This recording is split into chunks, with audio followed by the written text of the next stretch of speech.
Hybrid এবং বৈদ্যুতিক গাড়ি কেনায় বাড়ছে ঋণ সুবিধা। জ্বালানি সাশ্রয়ী পরিবেশ বান্ধব এই গাড়ি ক্রয়ে একজন গ্রাহক সর্বোচ্চ ৮০ লাখ টাকা পর্যন্ত ব্যাংক ঋণ পাবেন। বাংলাদেশ ব্যাংক বলছে, জ্বালানি নির্ভর গাড়ি থেকে বেরিয়ে পরিবেশ বান্ধব গাড়ি ব্যবহারে সাধারণ মানুষকে উৎসাহিত করতেই এই উদ্যোগ নেওয়া হয়েছে। এর ফলে গাড়ি ক্রয়ে সুবিধা পাবেন গ্রাহক, যা ব্যবসাকেও সম্প্রসারিত করবে।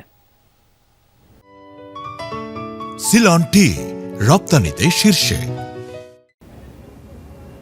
যানজটের এই নগরীতে স্বাচ্ছন্দ্যে চলাচলের জন্য বাড়ছে ব্যক্তিগত গাড়ির ব্যবহার। বছরে সড়কে নামে প্রায় ২১,০০০ রিকন্ডিশন গাড়ি। তবে জ্বালানি খরচ বিবেচনায় পরিবর্তন এসেছে পছন্দে। অনেকেই ঝুঁকছেন হাইব্রিড গাড়িতে। বর্তমানে মোট আমদানির ৭০ থেকে ৮০% হাইব্রিড গাড়ি। সম্প্রতি এ তালিকায় যুক্ত হয়েছে বৈদ্যুতিক গাড়িও।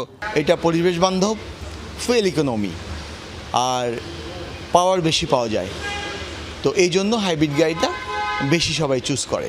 আপনার হাইব্রিড গাড়ি যে সাশ্রয়, এটা তো নন হাইব্রিড গাড়িটা জীবনও ওরকম হয় না।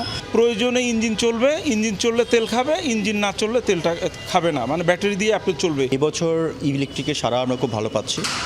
গত বছর থেকে এবছর আরও বেশি, মানে দ্বিগুণেরও বেশি। বাংলাদেশ ব্যাংক বলছে, পরিবেশ বান্ধব ও জ্বালানি সাশ্রয়ের কারণে ব্যবহার বাড়ছে হাইব্রিড ও বৈদ্যুতিক গাড়ির। সামনের দিনেও এ ধারা অব্যাহত থাকবে। পরিবেশ বান্ধব গাড়ি ব্যবহারে সাধারণ মানুষকে উৎসাহিত করতেই পরিবর্তন আনা হয়েছে ঋণ নীতিমালায়। সাধারণ গাড়ি কিনাই ৬০ লাখ টাকা ঋণ পাবেন একজন গ্রাহক। তবে হাইব্রিড এবং বৈদ্যুতিক গাড়ি কিনলে দেওয়া হবে ৮০ লাখ টাকা। ফসিল ফুয়েলগুলো ব্যবহার জনিত যে প্রাকৃতিক ক্ষতি, কার্বন এমিশন হয়, তারপর এগুলোর জন্য বৈদেশিক নির্ভরশীলতা আছে এবং যথাসময় সাপ্লাই না পাওয়ার কারণে একটা জনগণের মধ্যে একটা বিড়ম্বনার সৃষ্টি হয়। জনগণকে এই বিপদ থেকে বা বিড়ম্বনা থেকে মুক্ত করতে ইলেকট্রিক ভেহিকেল বা হাইব্রিড ভেহিকেল ব্যবহার উদ্বুদ্ধকরণ, যেটা পরিবেশ বান্ধব হবে এবং একই সাথে মানে পরনির্ভরশীল জ্বালানিতা থেকে আমাদেরকে রক্ষা করবে। বাংলাদেশ ব্যাংকের এ উদ্যোগকে ইতিবাচক হিসেবে দেখছেন ব্যাংকার ও ব্যবসায়ীরাও। তারা বলছেন, এর ফলে পরিবেশ বান্ধব গাড়ি কেনাই আগ্রহ বাড়বে সাধারণ মানুষের, যার ইতিবাচক প্রভাব পড়বে পরিবেশে। এটা পরিবেশের জন্য খুবই ভালো একটা উদ্যোগ হয়েছে। আর একটা হচ্ছে, এখানে দেখেন সেন্ট্রাল ব্যাংক যে সিদ্ধান্তটা নিয়েছে, এখানে আবার কিন্তু ইলেকট্রিক ভেহিকেলের বাইরে যেগুলি তেলে চলে, সেখানে কিন্তু আপনার আবার লোনের পরিমাণটা কমিয়ে দেওয়া হয়েছে। ডেট ইকুইটিটা এখানে বাড়িয়ে দিয়েছে, মানে লোন কম পাবে।